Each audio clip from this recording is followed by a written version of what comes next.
What's going on, y'all? It's Dime, and today we're going to be getting out and making a new knife. I kind of designed this just spur of the moment, just trying to think up something. Kind of a little scalpel design, a little drop point scalpel. That's what we're going to be doing. Going to be cutting it out of a lawnmower blade. So that's what that's going to look like, and then we're going to come in here and we're going to set up make a leather sheath for it.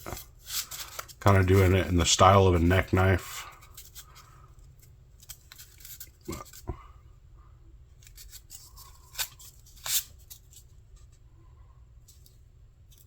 think it's going to be pretty cool. Let's get to it. Alright, you guys see I got that traced on there. I'm going to get this thing cut out real quick.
Alright, got that general shape worked out. I think it fits in the hand pretty good. Now we gotta get those bevels roughed in there. And then we're gonna go in and do some file work on it, put some jimping and a sharpening choil. And then we'll harden it.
Alright, I'd say that turned out pretty good. It's not perfect. It's my first time doing jimping. I didn't expect it to be perfect. That sharpening choil and the jimping is done. It feels good. I like it. Now we got to get this tempered, and then we got to sharpen it. Let's get to that.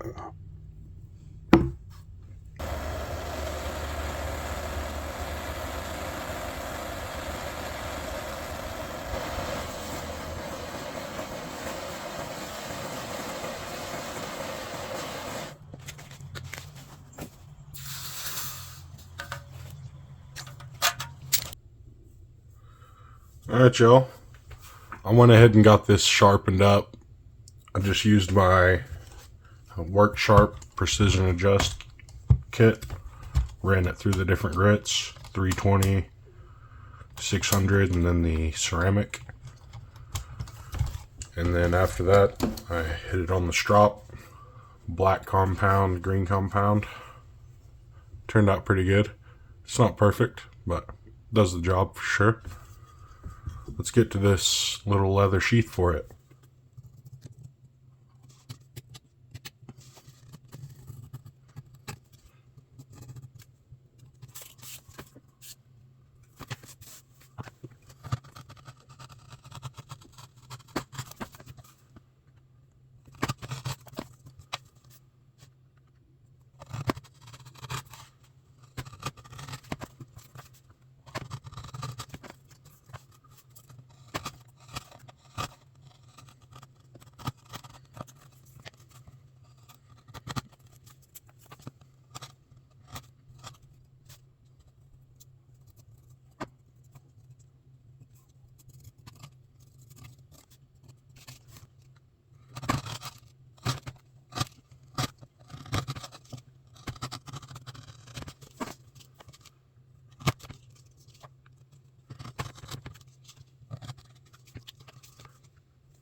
Alright, y'all. I went ahead and got the leather work done and everything. Y'all have seen a lot of that. If you haven't, go back and watch my other videos. Plenty of leather work and stuff. The only different thing I did on this sheath was there's two forms of retention. There's the friction fit from the little finger stop right there that goes against this piece of leather in here. And then also I took a couple thin magnets and I skived down one side of the leather on the inside. I don't know if you'll be able to see that down in there, but I put some magnets on this side so it's kind of sticks in there. It doesn't wobble around or nothing. It's good. Now I just threw a piece of this paracord on here. This is some 325 cord. One of these antler lanyard beads. Thank you. Shout out to Pocket EDC. Give me this one. That's the finished build, y'all. Adjustable string, so when you're putting it on, you can pull it, and you got plenty of space to put it over your head. And then once it's on, you pull this to adjust the height of the thing, where it hangs. Let me know what y'all think. Down in the comments below, let me know what y'all think. Don't forget to like the video if you enjoyed. Subscribe if you haven't already. On the road to 500 subscribers. Share this video with a family member, friend, someone you think might enjoy this. yeah, guys, this has been Dime. Thank you all very much for watching. Until next time.